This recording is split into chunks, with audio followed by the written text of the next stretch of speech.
The following story has been brought to you by StoriesToInspire.org. A couple, newly married, comes to the first night of Sheva Brachot.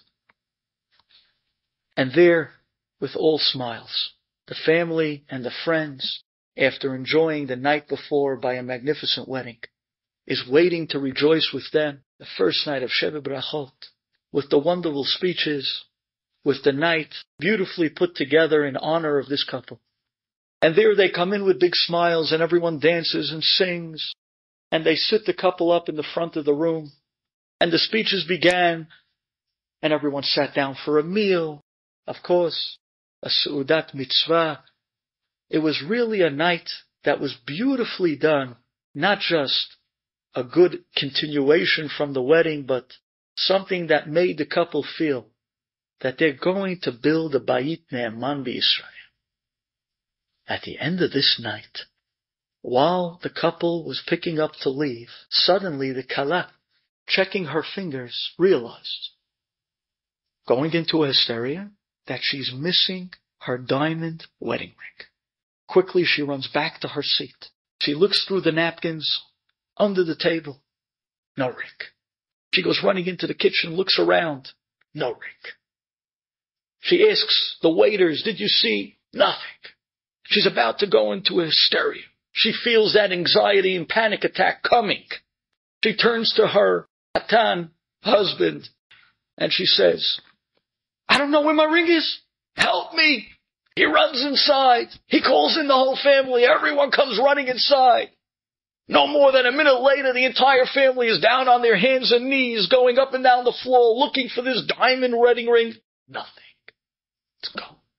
Gone.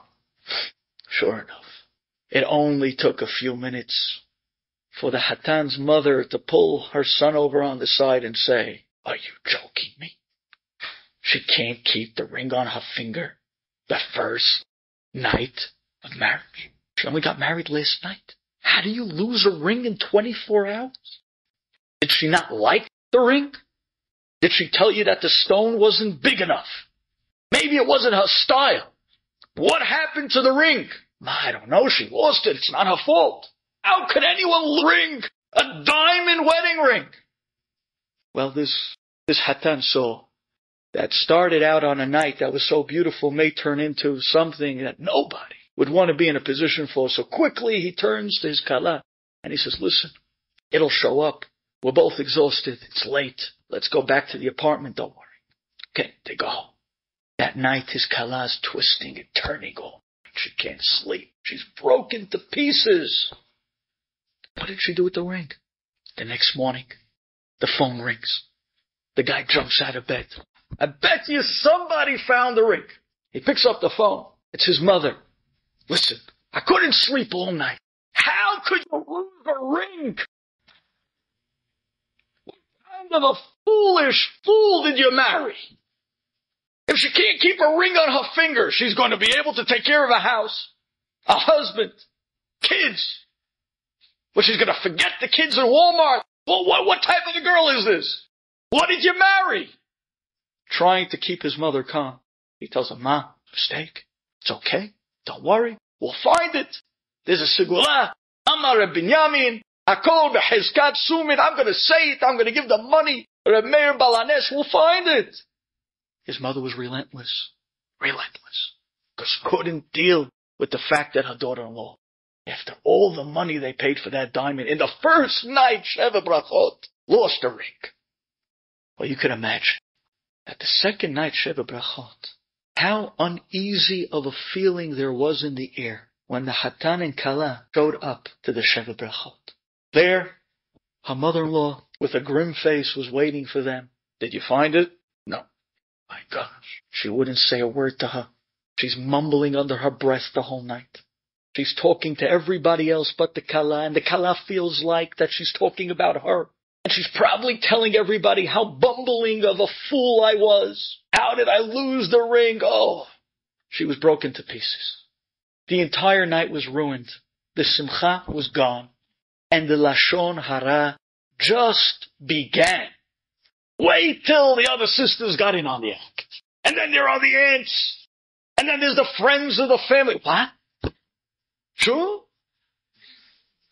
She lost a what? Her ring? Where? And they went to look and hear it. It was a talk of the town.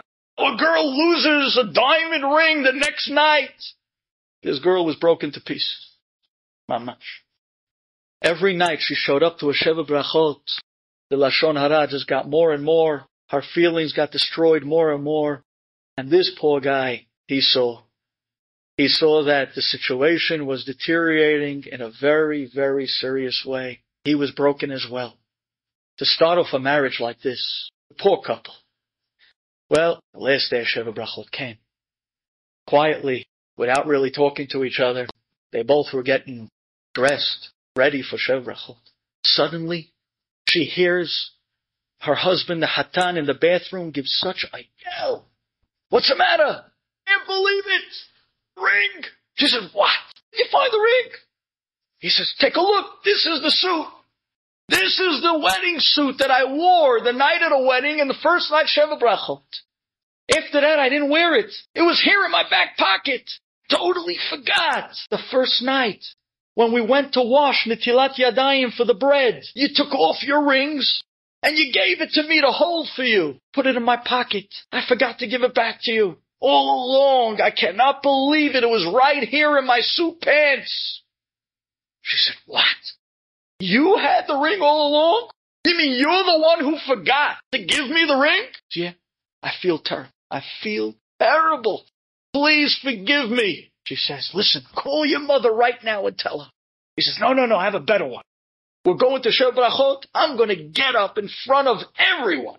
In front of the family, in front of the friends, in front of the aunts, in front of the sister-in-laws. I'm going to tell her what happened. She says, you're going to do that? Of course. What do you mean? I'm the fool. It was in my pants all along. How did I forget? That night, they came into the Sheva Brachot. And before the speeches began, before anything, the Hatan stands up at it. He gives a bang on the table. And he asks for everyone's attention. And there he says, I'd like to announce to everybody that today, putting back on my wedding suit from the first night and Sheva Brachot, I found my wife's ring in my pocket. I am so foolish. The first night she was washing the Tilat Yadayim for bread, she handed me the ring to hold and I put it in my pocket and you know me, I'm a spaceball, I totally forgot. And ever since then, everyone thought it was my wife who lost the ring and it was me. I feel terrible. I'm asking my wife forgiveness in public in front of everyone. Please forgive me. You can imagine the smile on this girl's face. That night, this girl did not need heels. She walked out 10 feet tall. Her mother-in-law came over, crying, literally in tears, begging her for forgiveness. How she felt and how she thought and why she should never have suspected. And her sister-in-laws came and gave her hugs. Oh, we feel terrible. We should have known it was our brother. He's a space cadet. He did this 1,000 times. That girl came home with her Hatan. Simcha was restored to the home. And now a happy home had the ability to begin to be built. Well, do you think that's the end of the story? Of course not. You heard the story already. Some 2.5 to 3 years later, one day this girl was coming home from work, and as she was handling packages, her ring banged slightly against the wall. The stone got loose, and she was worried that if she doesn't have the stone tightened, she may lose, chas v'shalom, that beautiful diamond in her setting. So she quickly called up the jeweler on 47th Street that she bought the diamond from with her Hatan some 2-3 years earlier. And there she went down to the jeweler and she said to him, please, we bought the diamond from you along with the setting.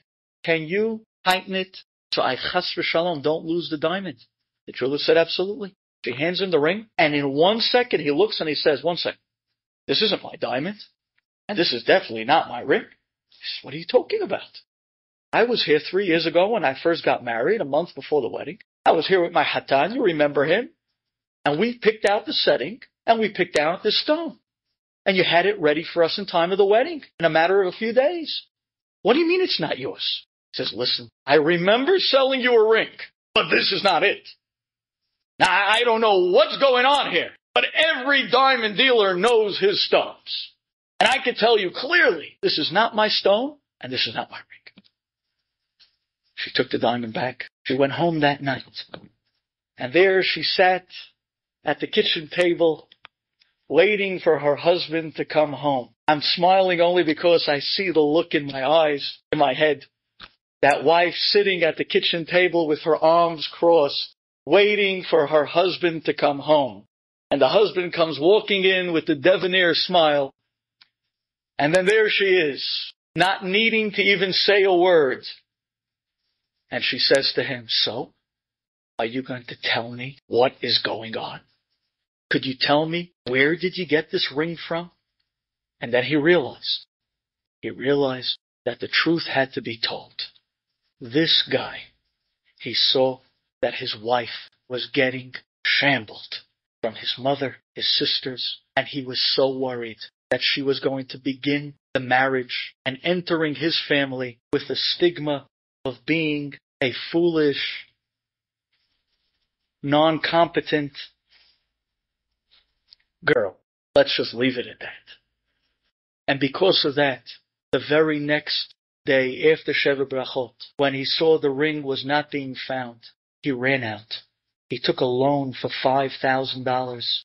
He went to a friend who deals in diamonds wholesale, and he bought a new ring as closest and best to the perfect specifications of the original diamond gave her.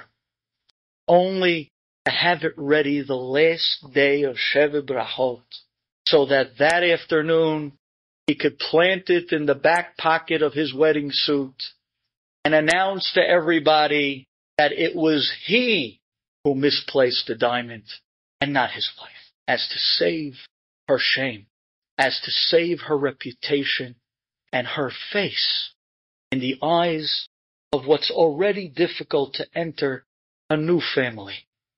And that night he stood up and announced to everyone, it was me who misplaced the diamond. Here it was in my pocket all along. It had nothing to do with my wife. And sure enough, that night, his wife again was found in a magnificent light in the eyes of his mother and the entire family. And he took the brunt for the shalom bayit, for the feelings of his wife, and to stop the lashon hara from continuously burning up the entire family. I tell you, here's a simple guy who on the outside seems simple, but a great Jew.